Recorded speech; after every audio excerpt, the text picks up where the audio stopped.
ఓం నమ శివాయ. మన ఈ హరిహర భక్తి ఛానల్లో ప్రతి సోమవారం రమణ మహర్షి యొక్క జీవిత చరిత్ర గురించి ఒక్కొక్క ఎపిసోడ్ రిలీజ్ చేయడం జరుగుతుంది. నా వీడియోని మీరు తప్పకుండా చివరి వరకు వినండి, స్వామి యొక్క ఆశీస్సులు పొందండి.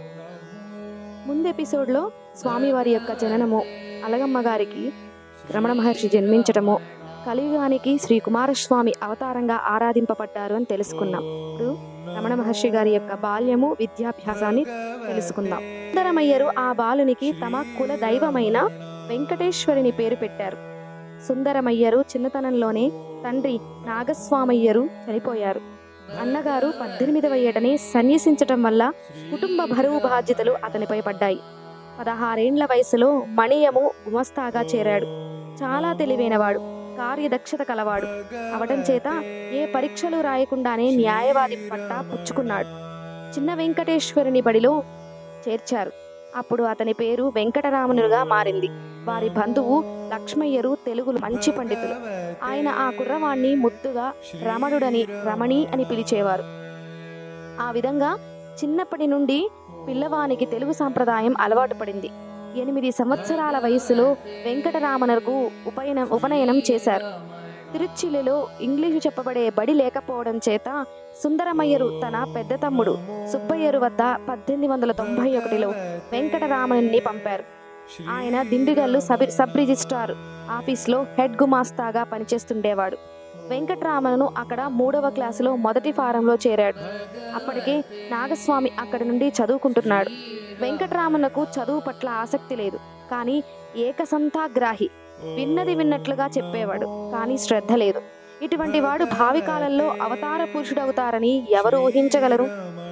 వెంకటరామన్నను నిద్రలో అపర కుంభకర్ణుడని చెప్పుటకు ఒకసారి జరిగిన సంఘటన చెప్పుకుందాం. వెంకటరామన్నకు పినతండ్రి వద్ద ఉండి చదువుకుంటున్నాడు. ఆ రోజు పినతండ్రి కుమారుని పుట్టినరోజు. అందరూ గుడికి రాత్రి బయలుదేరారు. చదువుకున్న వెంకటరామన్ను ఇంటి వద్దనే ఉండిపోయాడు. కొంతసేపటికి తలుపులు తాళాలు వేసి నిద్రపోయాడు. రాత్రి అందరూ తిరిగి వచ్చి తలుపులు తట్టారు. వెంకటరామన్కు ఏమైందోనని అందరూ కంగారు పడ్డారు. ఆ ఇంటి తాళాలు బయట నుండి కూడా తీయటానికి వీలున్నందువల్ల ఇరుగు పొరుగు తాళాలు తెచ్చి మొత్తానికి తలుపు తీశారు. అందరూ వెంకటరామను చుట్టూ మూగారు. ఎన్నో విధాలా లేపడానికి ప్రయత్నం చేశారు, కానీ కదలలేదు. చాలాసేపటికి మెల్లగా కనురెప్పలు పైకి ఎత్తాడు. అందరూ తన చుట్టూ మూగి ఉండడం చూసి ఆశ్చర్యపోయాడు. అతని నిద్ర చూసిన వారంతా ఆశ్చర్యకితులయ్యారు. ఆ నిద్ర బండతనమో, సోమరితనమో, మొద్దుతనమో అని మనం భావించరాదు. అది ఈశ్వర ప్రేరితం. ఎందుకంటే వెంకటరామనుకు సంకల్పం లేకుండానే ఆ ఉపాధి భావి కాలంలో కఠోరమైన మౌననిష్ఠ కోర్పు శక్తిని ప్రసాదించింది. ఉద్యోగరీత్యా దిండిగల్లు నుండి మధురకు సుబ్బయ్యరు 1891లో మారారు. వెంకటరామను అతని అన్నగారు కూడా ఆ ఊరు చదువు కోసం వెళ్లారు. అక్కడే స్కాట్ మిడిల్ స్కూల్లో 2వ ఫారంలో చేరారు. సుందరమయ్యరు 48 సంవత్సరాల వయసులోనే అనారోగ్యానికి గురయ్యారు. ఆ విషయం తెలిసిన వెంటనే సుబ్బయ్యరు అన్న కుమారులిద్దరినీ వెంట పెట్టుకుని తిరుచిలి వెళ్లారు. కానీ 4 రోజులకే సుందరమయ్యరు చనిపోయారు. సుందరమయ్యరుకు 4 సంతానం. పెద్దవాడు నాగస్వామికి 16 సంవత్సరాలు, రెండవ వాడు వెంకటరామనకు 12 సంవత్సరాలు, 3వ కుమారుడు నాగసుందరానికి 6 ఏళ్లు. అలమేలు మంగ ఆఖరి బిడ్డ పసిది. కర్మకాండ ముగిసిన వెంటనే సుబ్బయ్యరు అన్నబిడ్డలను నిద్దరిని తన వెంట మధురకు తీసుకొని వెళ్ళాడు. అలగమ్మ మిగిలిన 2 బిడ్డల భారం 2వ తమ్ముడు నెల్లియప్పన్ వహించాడు.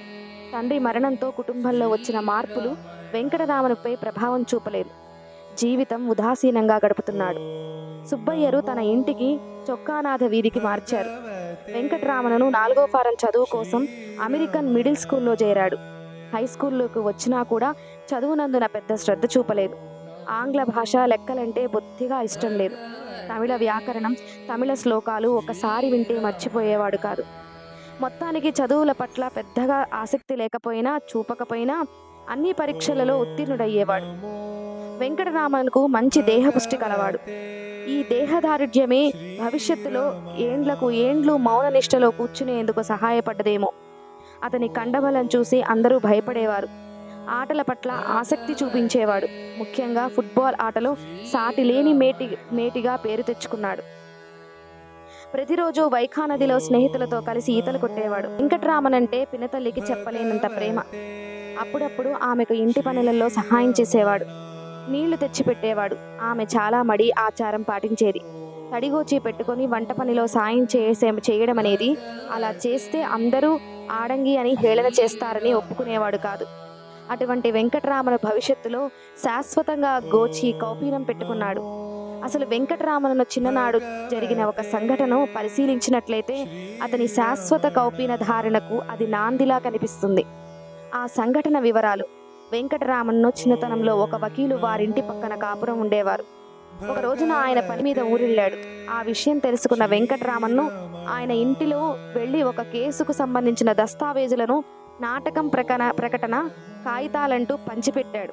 ఆ వకీలు ఊరి నుండి తిరిగి వచ్చాక వాటి కోసం వెతికితే కనపడలేదు. ఆరా తీయగా అసలు విషయం తెలిసి అతన్ని తండ్రికి ఫిర్యాదు చేశారు. ఆయన కోపంతో వీడికి బట్టలు విడిపించి తల గొరిగి గోచి పెట్టండి, తిండి పెట్టకండి అన్నాడు. ఈశ్వరి లీలలు ఎంత చిత్రంగా ఉంటాయో కదా. చిన్నతనం నుండి వెంకటరామనకు బంగారు చెయ్యి అన్న పేరు ఉంది. ఆ పేరు తనకెలా వచ్చిందో ఆయనే ఇలా వివరించారు. ఎప్పుడైనా ఏ ఆటలోనైనా సరే గెలుపు నాదే. కుస్తీల పట్ల, ఈత, చివరికి ఇంటి పనులలో అయినా సరే నా చెయ్యి పడిందంటే ఆ పని చట్టున అయ్యేది. అందువల్ల బంగారు చెయ్యి అన్న పేరు వచ్చింది. మా పిన్ని అప్పడాలు చేసే ముందు, నాయన ముందు నీ చెయ్యి పెట్టరా అనేది. ఆమెకు నేనంటే అంత నమ్మకం.